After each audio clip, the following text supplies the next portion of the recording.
नमस्कार, मैं शकील अहमद, व्याख्याता इतिहास। स्वागत करता हूं आप सभी का अपने YouTube चैनल पर, जिसका नाम है शकील सर ऑनलाइन क्लासेस। जैसा कि आप देख पा रहे हैं स्क्रीन पर, आज मैं आप लोगों से बात करने वाला हूं दो बड़ी प्राचीन सभ्यताओं की, जिनमें से एक है विराटनगर सभ्यता और दूसरा है रेढ़ सभ्यता। ठीक है, चलिए आइए शुरू करते हैं। सबसे पहले मैं बात करूंगा आप लोगों से विराटनगर यानी बैराठ सभ्यता। देखिए, प्राचीन नाम तो इसका विराटनगर ही है, लेकिन आजकल एक बिगड़ा हुआ नाम विराटनगर का बैराठ मिल जाता है। आजकल स्थानीय लोग इसे बैराठ के नाम से जानते हैं। ठीक है, और ये जो विराटनगर पड़ता है जयपुर ज़िले में, आजकल तहसील है ये। अगर आप जयपुर से अलवर की ओर आएंगे वाया सरिस्का अभ्यारण्य होते हुए, तो रास्ते में आपको विराटनगर जो है जगह मिल जाती है। चलिए आपको विराटनगर सभ्यता के बारे में मैं बताता हूँ। पहला सवाल तो मैंने आपसे बार बार कहा कि हमेशा कोई ना कोई प्राचीन सभ्यता किसी न किसी नदी किनारे आपको मिलती है। ऐसे ही यहाँ पे अगर हम बात करें तो विराटनगर सभ्यता के अवशेष हमें किस नदी किनारे प्राप्त हुए हैं, तो ये आपको ध्यान रखना होगा, जयपुर जिले में बाणगंगा नदी के किनारे। ठीक है, बाणगंगा नदी किनारे इसके अवशेष प्राप्त हुए हैं। मैं पहले थोड़ा मैप पे आप लोगों को बता देता हूँ कि बाणगंगा नदी किस तरीके से यहाँ पर बहती है। देखिए, ये अपना जयपुर जिला है और जयपुर जिले में यहाँ पर आपको पहाड़ियाँ मिलती हैं, विराटनगर की पहाड़ी, आप इनको बैराठ की पहाड़ी भी कह देते हैं। जयपुर जिले में यहाँ विराटनगर की पहाड़ियों से ये नदी निकलती है, जयपुर से निकलकर दौसा में आती है, दौसा से निकलकर भरतपुर में जाती है और भरतपुर जिले में बहती हुई ये आगरा जिले में प्रवेश कर जाती है। और यहाँ पर उत्तर प्रदेश राज्य में आगरा ज़िले के फतेहाबाद कस्बे के निकट यमुना नदी में अपना पानी गिराती है। ये जो आप देख पा रहे हैं, इस नदी का नाम होगा यमुना। तो यहाँ आप देखिएगा, ये आपकी बाणगंगा नदी हो गई, जो जयपुर, दौसा, भरतपुर जिलों में बहती है, उत्तर प्रदेश में जाकर सीधा सीधा अपना पानी यमुना में गिरा देती है। तो यहीं पर ही अगर हम चलें तो आपको जयपुर ज़िले में बाणगंगा नदी के किनारे आपको इस सभ्यता के अवशेष प्राप्त हो जाते हैं। ठीक है, तो जयपुर जिले में बाणगंगा नदी किनारे विराटनगर सभ्यता के अवशेष हमें प्राप्त होते हैं। ठीक है, एक चीज़ और मैं आपको बता देता हूँ, बाणगंगा नदी के लिए आपको एक नाम और भी मिल जाएगा। बाणगंगा नदी को हम बोलते हैं अर्जुन की गंगा। ठीक है, हम इसे बोलते हैं अर्जुन की गंगा। तो देखिए ज़रा, ऐसा माना जाता है कि जो पांडव थे, इनको जो है 12 वर्ष का वनवास मिला और 1 साल के लिए इनको अज्ञातवास में जाना पड़ा। तो ये जो 1 साल का अज्ञातवास इन लोगों ने व्यतीत किया था, ये व्यतीत किया था इन्होंने मत्स्य जनपद की राजधानी विराटनगर में। तो माना जाता है उसी दौरान एक बार अर्जुन ने बाण चलाया और पहाड़ में जब बाण चलाया तो उससे कहते हैं कि बाण के चलने से एक नदी बह निकली। तो कहते हैं कि अर्जुन के बाण से जो नदी निकली उसका नाम पड़ गया बाणगंगा। अब चूंकि वो बाण अर्जुन का था, इसी वजह से हम इसको अर्जुन की गंगा भी कह देते हैं। ठीक है, तो जयपुर जिले में बाणगंगा नदी के किनारे हमें विराटनगर सभ्यता के अवशेष प्राप्त होते हैं। आगे बढ़ते हैं, सभ्यता की खोज किसने करी थी? तो देखिए, 1936-37 ईस्वी में इस स्थल की खोज की थी दयाराम साहनी ने। ये देखिए दयाराम साहनी, बार बार इनका नाम इतिहास में आ रहा है। सबसे पहले अगर हम बात करें, हड़प्पा की खोज 1921 दयाराम साहनी के नेतृत्व में हुआ था। यहाँ भी इसकी खोज सबसे पहले दयाराम साहनी ने की थी। इस प्रश्न को हमारे सेकंड ग्रेड एग्जाम में पूछा भी गया है कि विराटनगर सभ्यता की खोज किसने की? जवाब होगा दयाराम साहनी। अब बात करते हैं उत्खनन की। इसका उत्खनन किसने किया और कब किया? तो देखिए, 1962-63 में इसका उत्खनन का काम किया था 2 लोगों ने। एक व्यक्ति हैं प्रोफेसर नीलरत्न बनर्जी और दूसरे व्यक्ति हैं जिनका नाम है प्रोफेसर कैलाश नाथ दीक्षित। इन 2 लोगों ने मिलकर विराटनगर सभ्यता का उत्खनन किया था। ठीक है, तो खोज करने वाले व्यक्ति दयाराम साहनी हैं, उत्खनन करने वाले व्यक्ति हैं प्रोफेसर कैलाश नाथ दीक्षित और प्रोफेसर नीलरत्न बनर्जी। बहुत महत्वपूर्ण सभ्यता है विराटनगर। हमको बहुत सारी अलग अलग संस्कृतियों के अवशेष यहाँ से देखने को मिलते हैं। सबसे पहले अगर मैं बात करूं तो प्रागैतिहासिककालीन संस्कृति के अवशेष भी हमको यहाँ से मिलते हैं। इन सब की एक एक करके अपन चर्चा करेंगे इस टॉपिक में। इसके बाद चलें तो महाभारतकालीन और महाभारतकालीन संस्कृति के अवशेष भी हमको यहाँ से मिलते हैं। इसके बाद चलते हैं तो बौद्धकालीन संस्कृति के अवशेष भी हमको यहाँ से मिलते हैं। मौर्यकालीन संस्कृति के अवशेष मिलते हैं और लोहयुगीन सभ्यता के भी हमको यहाँ से अवशेष प्राप्त हुए हैं। हमारे आरएस एग्जाम में भी इस प्रश्न को पूछा गया है, राजस्थान में वह स्थल जहाँ प्रागैतिहासिक काल, जहाँ पे मौर्यकालीन, जहाँ पर महाभारतकालीन अवशेष प्राप्त हुए हैं, तो आपका जवाब होगा विराटनगर। इसके बाद चलें तो यहाँ पहले मैं प्रागैतिहासिक काल की बात करता हूँ। प्रागैतिहासिक कालीन हमको क्या क्या चीज़ें मिली हैं।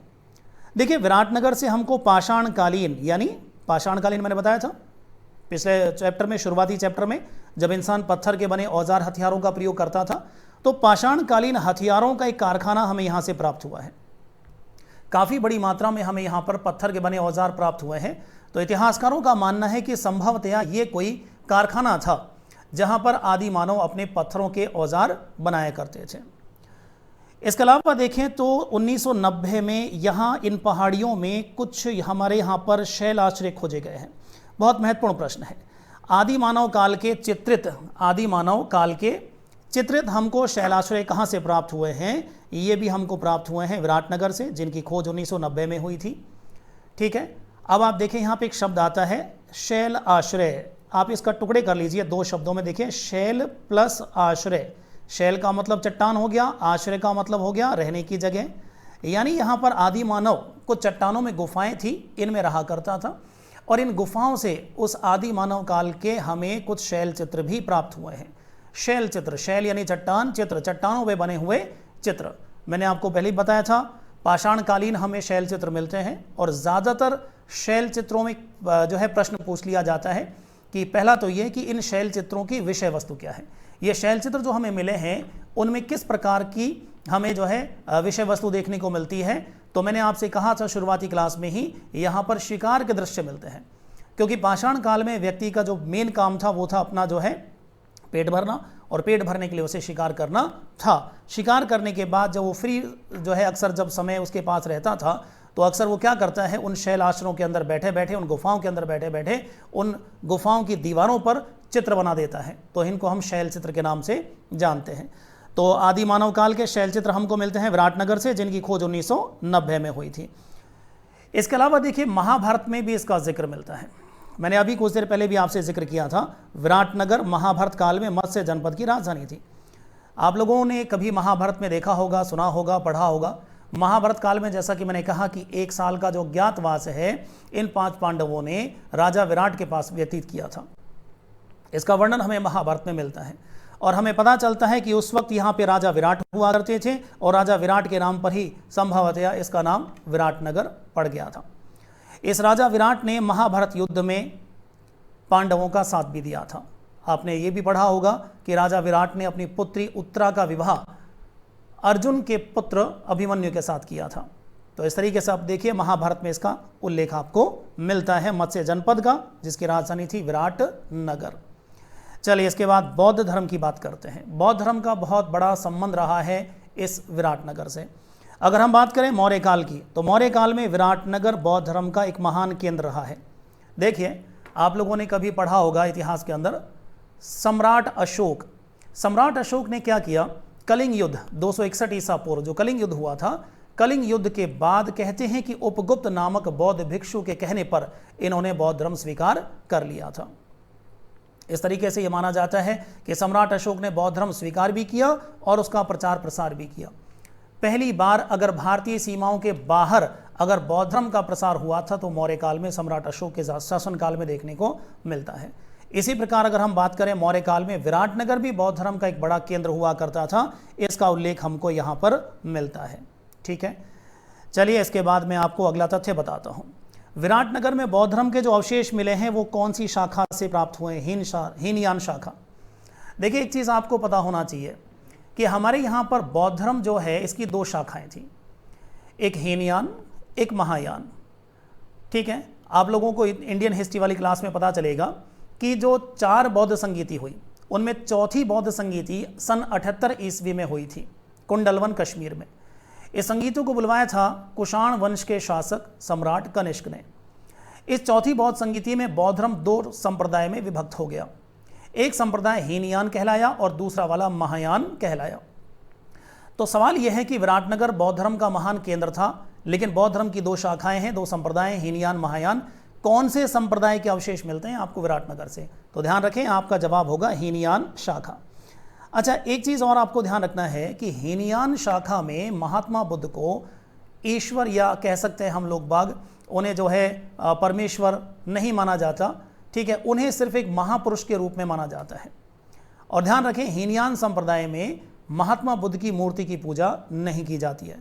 इसका मतलब यह हुआ कि अगर विराटनगर में हीनयान शाखा से संबंधित अवशेष आपको मिलते हैं तो पक्की बात है कि आपको यहाँ पर महात्मा बुद्ध की कोई भी मूर्ति तो आपको नहीं मिल सकती, क्योंकि हीनयान शाखा के जो लोग हैं वो महात्मा बुद्ध की मूर्ति की पूजा नहीं करते, वो इन्हें सिर्फ एक जो है महापुरुष के रूप में ही देखते हैं। ठीक है, चलिए उसके बाद आगे बढ़ते हैं। विराटनगर में कुछ पहाड़ियाँ हैं, इन पहाड़ियों के नाम देखिए, बहुत बार पूछा गया प्रश्न, बीजक की पहाड़ी एग्जाम में पूछा गया है। बीजक की पहाड़ी कहाँ स्थित है? विराटनगर में स्थित है।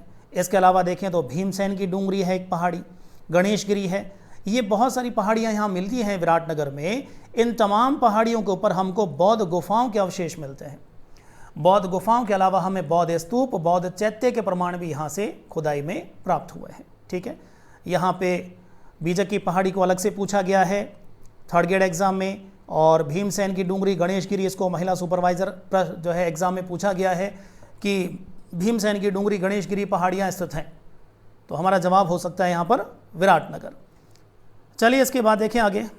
इन गुफाओं के अंदर हमें एक बहुत ही खास चीज़ मिलती है। इन गुफाओं के अंदर हमें शंख लिपि या कूट लिपि के प्रमाण प्राप्त होते हैं। और इस शंख लिपि की अगर मैं बात करूं, खोज किसने की, तो ये थी कार्लाइल महोदय। याद करिए, मैंने आपको पहली ही क्लास में बता दिया था कि राजस्थान में 1871 ईस्वी में सबसे पहले पुरातात्विक सर्वेक्षण कार्य शुरू करने वाले व्यक्ति थे कार्लाइल महोदय। इन्होंने ही यहाँ पर क्या किया था, सन 1871-72 ईस्वी के अंदर यहाँ पर कुछ उत्खनन कार्य या कह सकता हूँ कुछ खोजबीन का कार्य शुरू किया था। तो इन्हें क्या मिला, इन गुफाओं के अंदर, ये जो हमने बात करी बीजक की पहाड़ी, भीमसेन की डूंगरी, गणेशगिरी, इन पहाड़ियों के ऊपर जो गुफाएं हैं, इन गुफाओं में शंख लिपि या कूट लिपि के प्रमाण प्राप्त हुए। ध्यान रहे, शंख लिपि के प्रमाण भारत में एक तो विराटनगर में मिलते हैं। अगर इसके अलावा मैं चलूं तो विश्व में अगर भारत के अलावा कोई दूसरा देश है तो वह है इंडोनेशिया।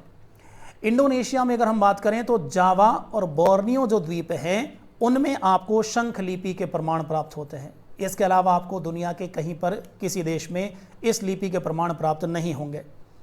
अब एक चीज़ मैं आपको और बता दूं, इसका नाम शंख लिपि क्यों रखा गया। देखिए, इस जो है कह सकता हूँ इस लिपि के जो अक्षर हैं वो कुछ शंखनुमा प्राप्त हुए हैं, कुछ इस तरीके से इनके जो लिखावट है कुछ शंखनुमा हमको मिलती है। तो शंखनुमा आकृति होने की वजह से ही इस लिपि का नाम इतिहासकारों ने शंख लिपि रख दिया है। ठीक है, और ये लिपि आज तक पढ़ी नहीं गई है, किसी भी इतिहासकार को इस लिपि को पढ़ने में सफलता प्राप्त नहीं हो पाई है। तो संभवतः ये जो लिपि है ये कोई कूट लिपि थी जिसको हम बोलते हैं ना कोड वर्ड, संभवतः कुछ कोड है, इसीलिए कुछ इतिहासकारों ने इसको शंख लिपि के अलावा कूट लिपि भी नाम दिया है। कहीं कहीं किताबों में इसको गुप्त लिपि भी कहा गया है। संभवतः इस लिपि को यहाँ पर इस तरीके से लिखा गया है कि ताकि इन बौद्धों के अलावा कोई दूसरा व्यक्ति इसको पढ़ नहीं पाए। ठीक है, तो शंख लिपि के प्रमाण अगर कोई हमसे पूछता है तो हम बात करेंगे विराटनगर में जो गुफाएं हैं यहाँ से हमको शंख लिपि के प्रमाण प्राप्त हुए हैं। खोज किसने की थी? कार्लाइल महोदय ने की थी। इसके अलावा चलते हैं तो जयपुर के शासक जो थे सवाई राम सिंह सेकंड, बहुत महत्वपूर्ण शासक हैं सवाई राम सिंह सेकंड। ये वही हैं सवाई राम सिंह सेकंड जिनके शासनकाल में जयपुर को पहली बार जो है गुलाबी रंग से पुतवा दिया गया था। ध्यान रखें, वैसे तो गुलाबी रंग तो नहीं था, ये रंग असल में गेरुआ है। ठीक है, लेकिन आप आमतौर पे क्या है कि यहाँ पर जो अंग्रेज इतिहासकार थे उस टाइम, एक अंग्रेज पत्रकार थे स्टैनली रीड, तो उन्हें कोई एग्जैक्ट शब्द तो मिला नहीं गेरुआ के लिए डिक्शनरी में, तो उन्होंने क्या कर दिया, इस गेरुए रंग के लिए पिंक शब्द का इस्तेमाल कर लिया। ठीक है, तो उन्होंने उसको पिंक सिटी नाम दे दिया। यानी यहाँ से भी एक प्रश्न है जो मैं आगे आपको बताऊंगा इतिहास में, जयपुर वाले इतिहास में, कि जयपुर को सबसे पहले पिंक सिटी नाम किसने दिया। तो एक ब्रिटिश पत्रकार थे जिनका नाम है स्टैनली रीड, उन्होंने नाम दिया। ठीक है, और पुतवाया किसने था? महाराजा सवाई राम सिंह सेकंड ने। देखिए जरा, हमारे जयपुर के शासक सवाई राम सिंह सेकंड द्वारा उनके शासनकाल में विराटनगर में कुछ खुदाई कार्य करवाया गया। यहाँ खुदाई कार्य में एक बड़ी महत्वपूर्ण चीज़ मिली, स्वर्ण मंजूषा मिली, सोने का बना एक कलश मिला, और उस कलश में हमें महात्मा बुद्ध की अस्थियों के अवशेष मिले हैं। ये बहुत महत्वपूर्ण चीज़ है।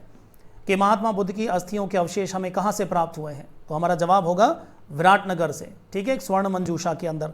और ये खुदाई किसके शासनकाल में हुई? सवाई राम सिंह सेकंड के शासनकाल में। आगे बढ़ते हैं। देखिए, मैंने आपको बताया एक चीनी यात्री हेनसांग भी भारत में आता है 629 ईस्वी में। मैं इसके आगे आपसे चर्चा और करूंगा। तो 629 ईस्वी में आता है। राजस्थान में 2 जगहों की इसने यात्रा की थी, एक विराटनगर 634 ईस्वी, और दूसरा अगर हम बात करें तो भीनमाल की इसने यात्रा की थी। तो विराटनगर की अगर हम बात करें तो 634 ईस्वी में चीनी यात्री हेनसांग विराटनगर आता है, और अपनी यात्रा के दौरान इस व्यक्ति ने बताया है कि विराटनगर में 8 बड़े बौद्ध मठ थे। तो हेनसांग अपनी यात्रा में कहता है कि मैंने विराटनगर में 8 बड़े बौद्ध मठों को देखा है।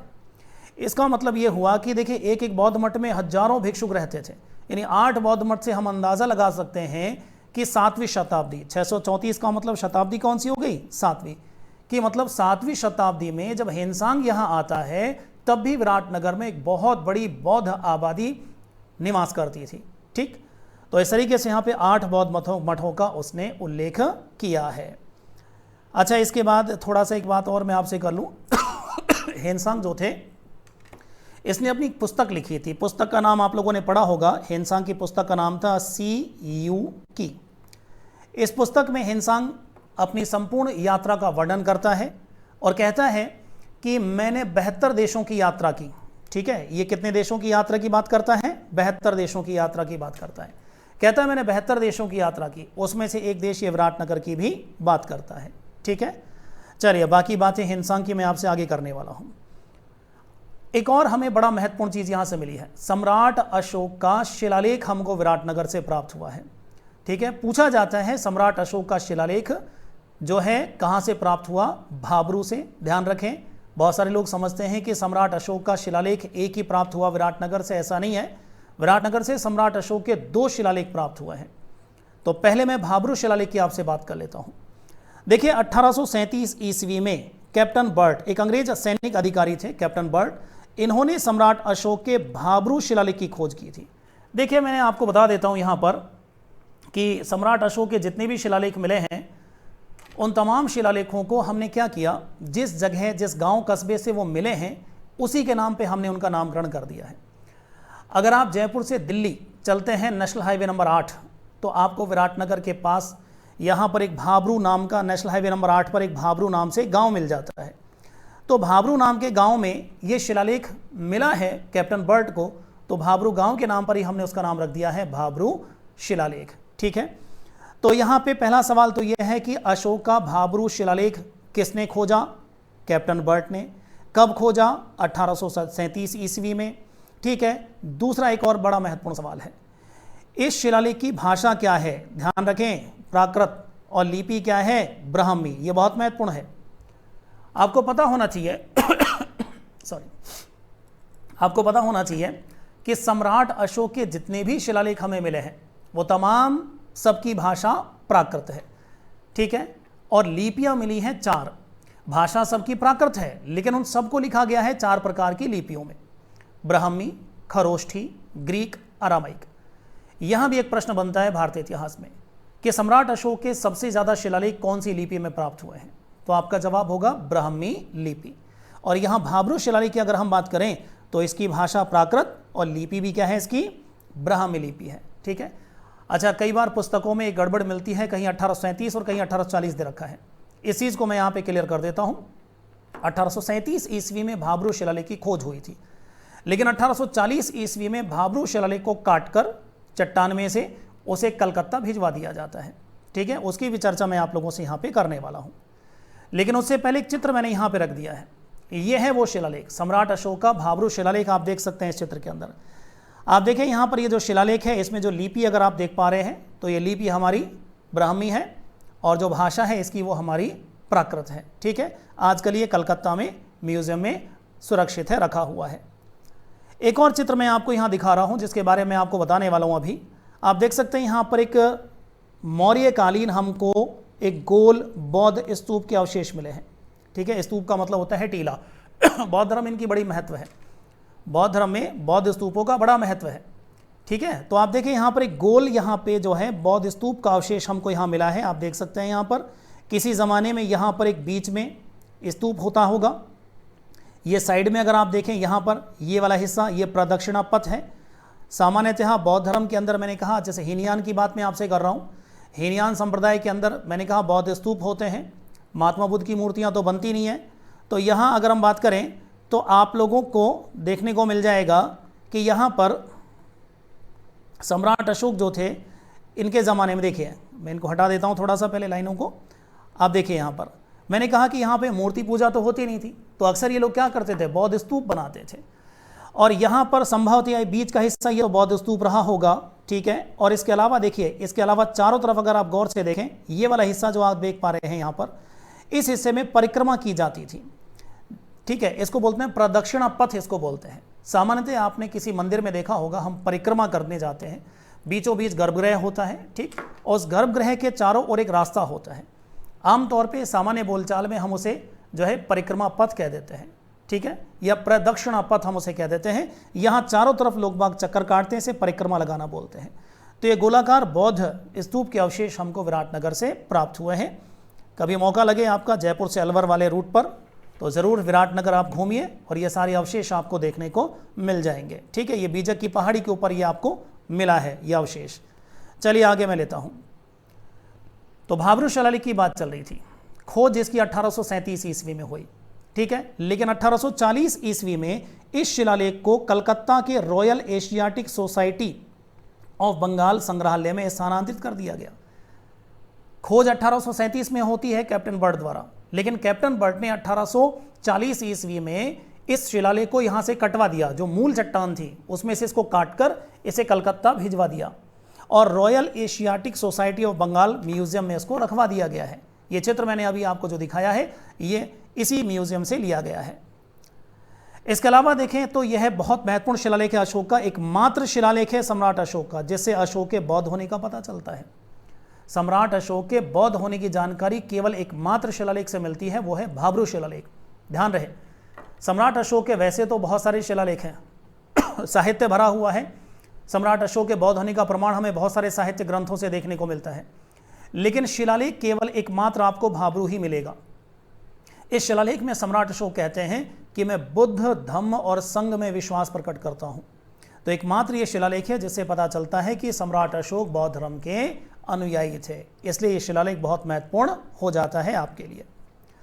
भाब्रू शिलालेख में सम्राट अशोक को मगधाधिराज कहा गया है, ठीक है, मगधाधिराज। अगर आप संधि कर दें मगध प्लस अधिराज, ठीक, मगध उस जमाने में इनका राज्य का नाम था, जनपद था मगध, प्लस अधिराज, अधिराज का मतलब होता है राजा, यानी कहाँ के राजा इसको बताया गया है, मगध का, ठीक है।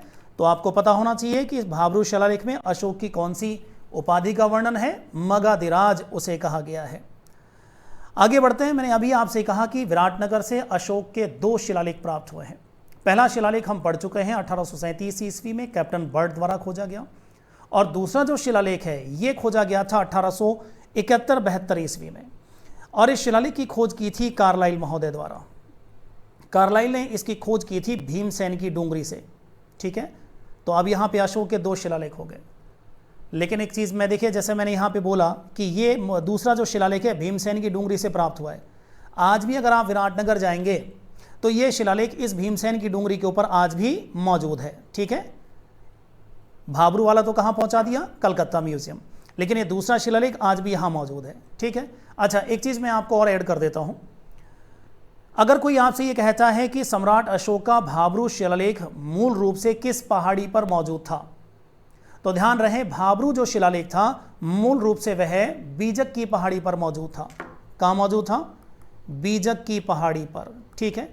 माना जाता है कि बीजक की पहाड़ी पर वो शिलालेख मौजूद था, जैसे बाद में किसी ने उठाकर भाब्रू गांव में पहुंचाया और भाब्रू गांव से यहाँ कैप्टन बर्ड ने उसकी खोज की थी।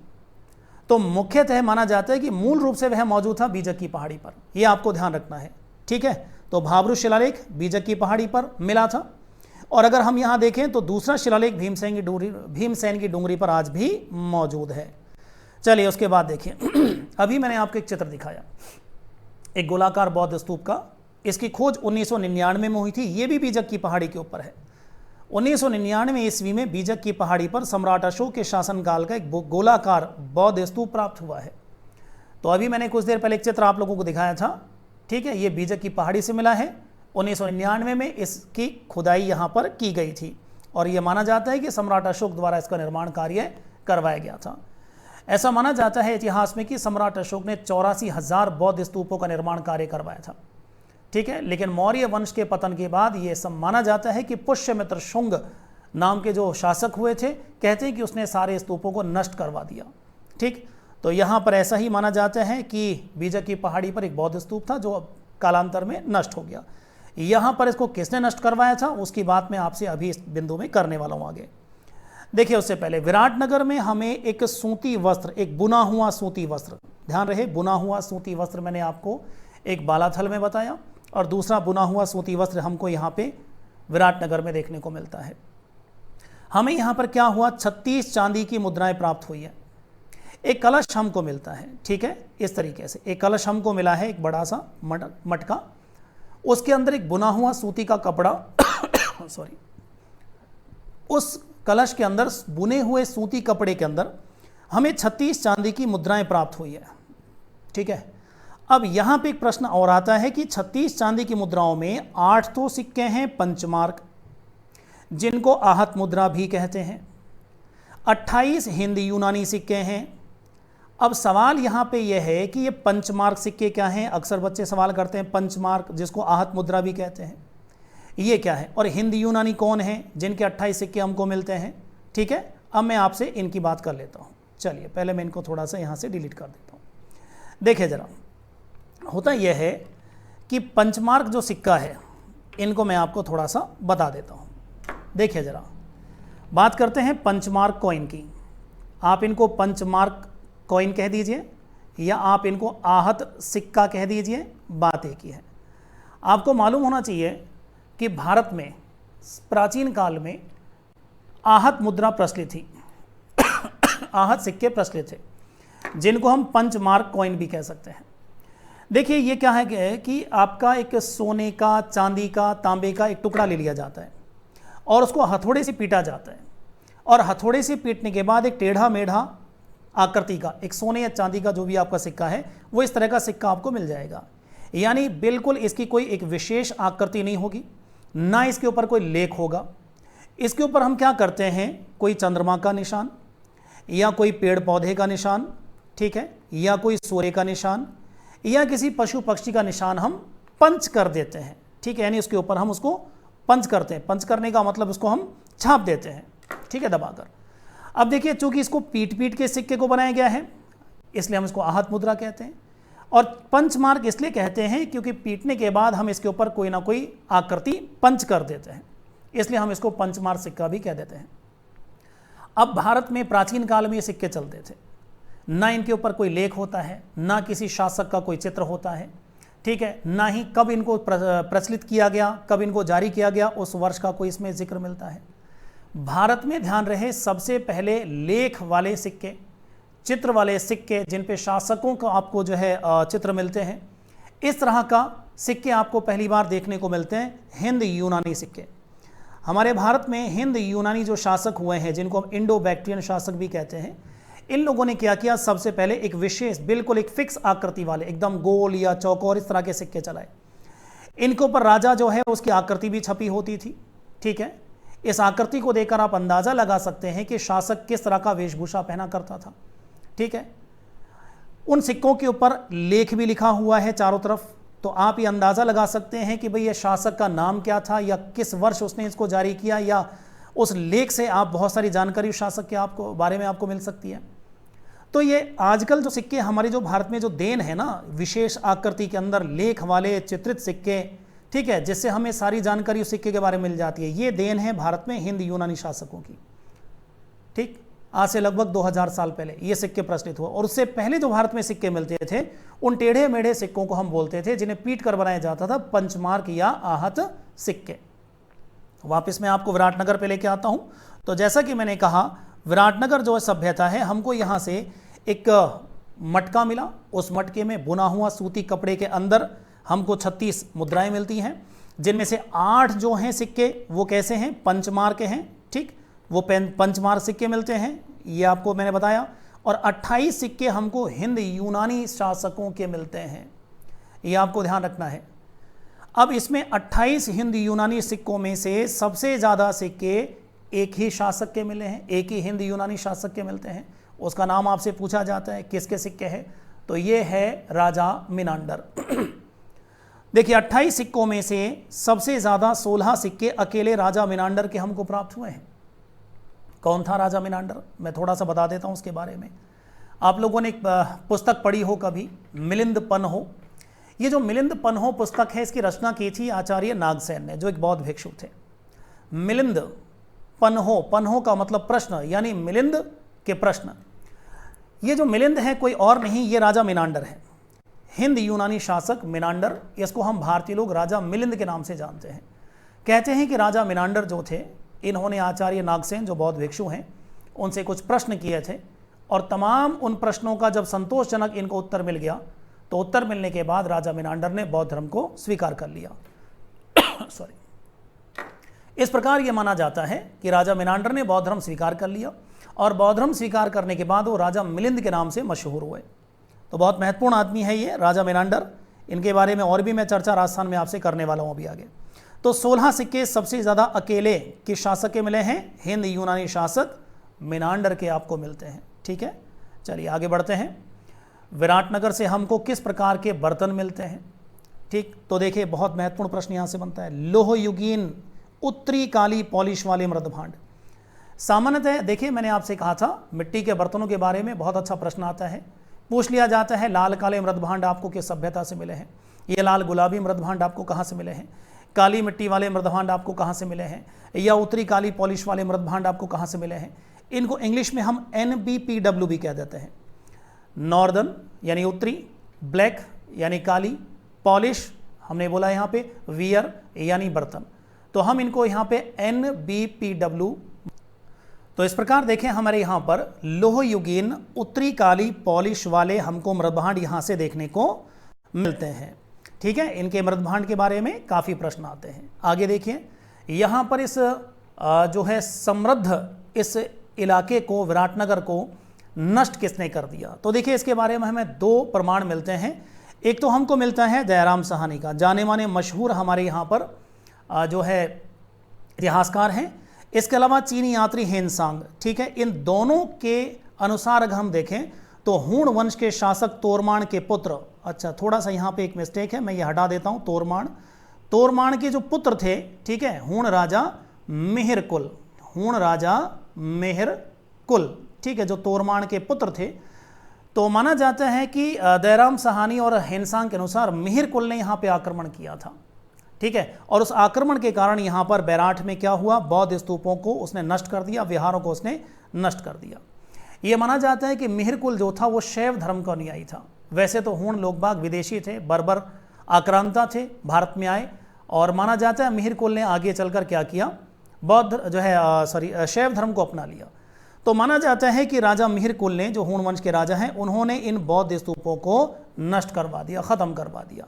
तो अगर कोई आपसे पूछता है कि भाई विराटनगर सभ्यता को किसने नष्ट कर दिया, किसके आक्रमण की वजह से यहाँ पे ये सब के सब अवशेष बौद्ध धर्म के खत्म हो गए, तो आपका जवाब होगा हूण शासक मिहिरकुल। ठीक है, इसके अलावा चलें तो मुगल काल में अकबर ने यहाँ विराटनगर में शाही टकसाल भी बनवाई थी।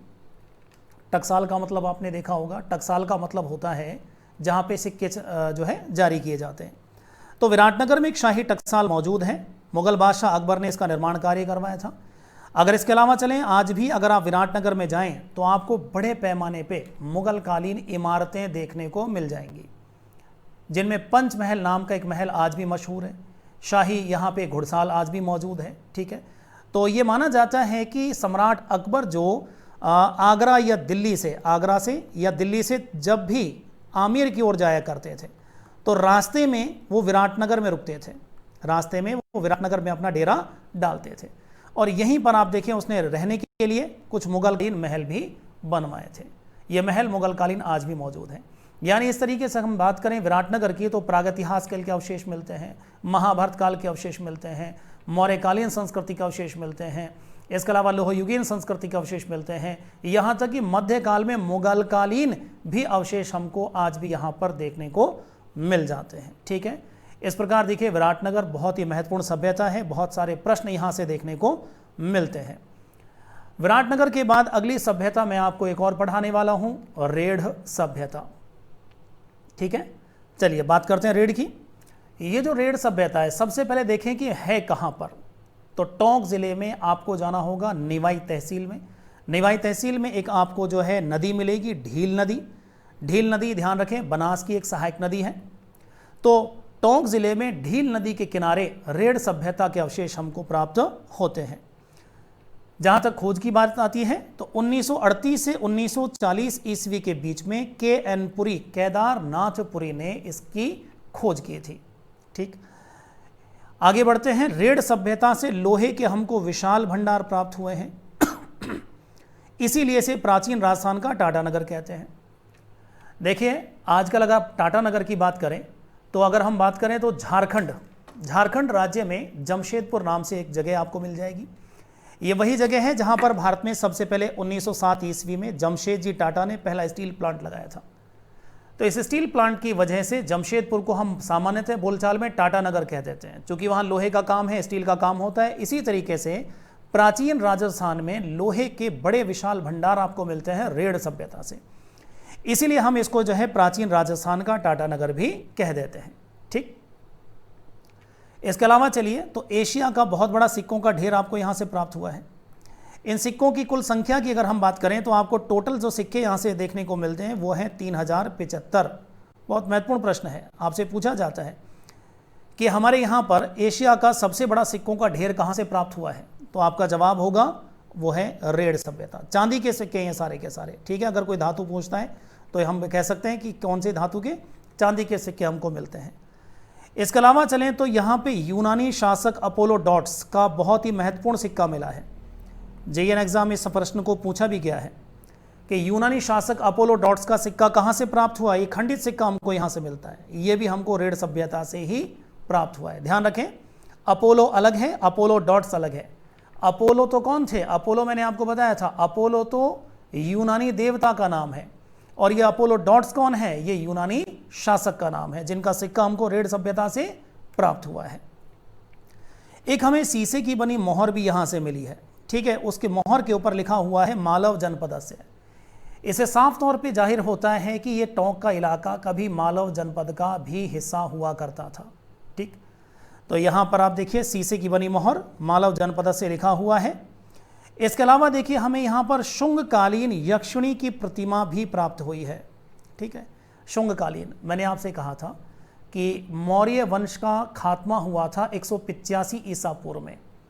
185 ईसा पूर्व में अंतिम मौर्य वंश के शासक बृहद्रथ थे, जिसकी हत्या की थी पुष्यमित्र शुंग ने, और पुष्यमित्र शुंग ने उसकी हत्या करके शुंग वंश की स्थापना की थी। इस तरीके से आप देखें यहाँ पर शुंगकालीन यक्षिणी की प्रतिमा हमें यहाँ से मिलती है। अक्सर बच्चे प्रश्न करते हैं यक्ष यक्षिणी, ये यक्ष यक्षिणी क्या होते हैं। आपने धन के देवता कुबेर पढ़े होंगे, तो कुबेर के माना जाता है कि ये सहयोगी हैं और माना जाता है उसके धन की ये रक्षा करते हैं। ठीक है, तो इस तरीके से यक्ष एक प्रजाति मानी गई है जो देवता और असुरों से अलग ही मानी जाती है। रिंगवेल के अवशेष बहुत महत्वपूर्ण अवशेष हैं।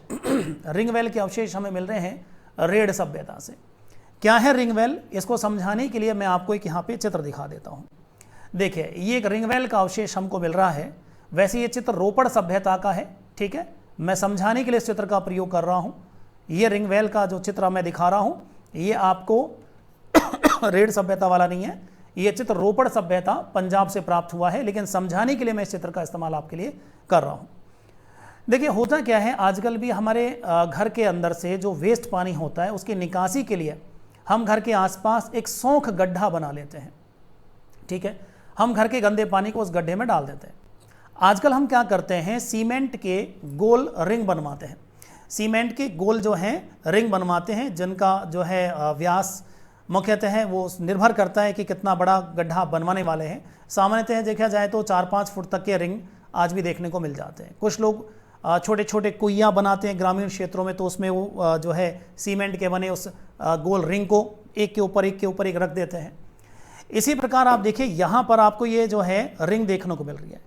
यहाँ फ़र्क इतना है कि ये जो रिंग आपको नज़र आती हैं, ठीक है, गोल गोल आपको जो है रिंग जो नज़र आ रही है, इसमें एक के ऊपर एक रखी हुई, ये सीमेंट की बनी हुई नहीं है, ये टेराकोटा की बनी हुई है।